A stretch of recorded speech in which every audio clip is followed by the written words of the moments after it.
La famille, il faut l'avouer, c'est chaud en Syrie. Vladimir Poutine a nommé Alexandre Tchaïko, qui a participé à des opérations de nettoyage, qui a pour mission de renforcer les positions russes, restaurer la stabilité autour d'Alep et maintenir la pression sur les groupes terror. Mais, je préfère le dire ici, cette tâche sera compliquée, car son succès dépendra de plusieurs facteurs.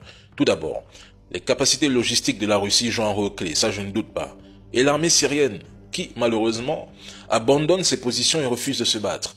Pendant ce temps, le Hezbollah est immobilisé par les forces bibiennes dans le sud du Liban et les Russes sont accaparés par le conflit en Ukraine face à l'OTAN, aux mercenaires, aux sanctions et à une armée syrienne qui nécessite encore un soutien considérable.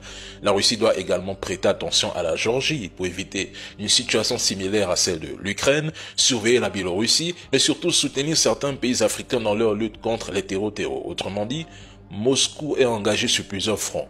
Bon, dire que la Russie est faible serait réducteur, mais en réalité, les services de renseignements occidentaux ont parfaitement orchestré leur stratégie. Ce que beaucoup de personnes ne comprennent pas, c'est que ce n'est pas à la Russie de garantir la sécurité territoriale de la Syrie. Elle peut aider à reconquérir des territoires, comme elle a déjà fait d'ailleurs, mais son rôle est surtout de fournir du renseignement, des équipements et des instructeurs pour former les forces locales. Les Russes ne sont pas destinés à devenir l'armée nationale syrienne. Cependant, si les Syriens abandonnent aussi facilement leur position, comme à Homs, il faudra simplement envisager sérieusement une évacuation des deux bases russes. Peut-être, mais vous ne voyez pas aussi l'autre côté de la médaille parce que vous êtes trop concentré sur Poutine. L'autre côté, c'est Donald Trump.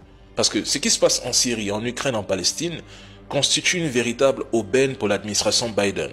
Avant son départ en janvier, Biden veut laisser à l'administration Trump une situation internationale encore plus chaotique qu'elle ne l'est déjà. Bonjour la famille, j'espère que vous allez tous bien. Si vous êtes nouveau, n'oubliez pas de vous abonner à la chaîne et activer la cloche des notifications. Merci.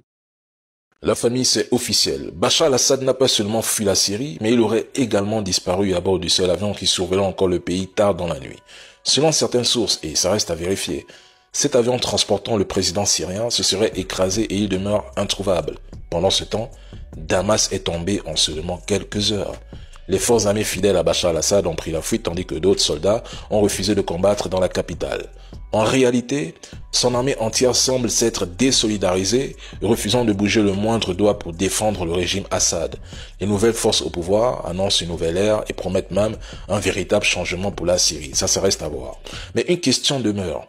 Y a-t-il eu des compromis entre Erdogan, Poutine et peut-être les Iraniens avant que cette opération éclair ne soit menée? Tout semble avoir été orchestré. Le Premier ministre avait déjà un discours, tout prêt et bien rédigé, s'empressant de se ranger du côté des nouvelles forces de transition.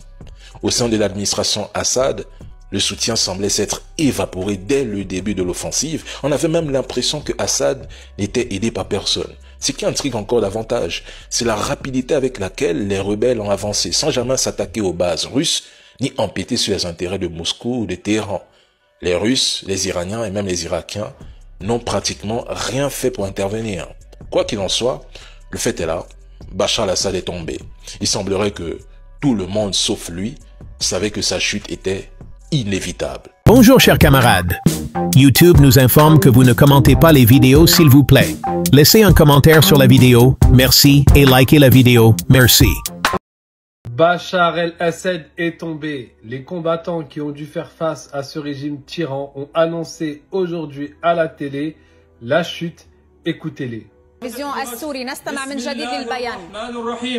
تم بحمله تعالى تحرير مدينة دمشق وإسقاط الطاغية بشار الأسد وإطلاق سراح جميع المعتقلين المظلومين من سجون النظام. إن غرفة عمليات فتح دمشق تهيب بالإخوة المجاهدين والمواطنين والحفاظ على جميع ممتلكات الدولة السورية الحرة. عاشت سوريا حرة أبية لكل السوريين بجميع أطيافهم. Quant à Bachar el-Assad lui-même, il serait décédé selon certaines rumeurs parce que lorsqu'il aurait décidé de fuir dans cet avion-là, ça ce serait son avion, mais il n'y a rien encore de confirmé. Regardez, on le voit bugger et d'un coup disparaître. Dans tous les cas, que Dieu donne un meilleur futur au peuple syrien. Ne les oubliez pas dans vos invocations. Vous avez vu.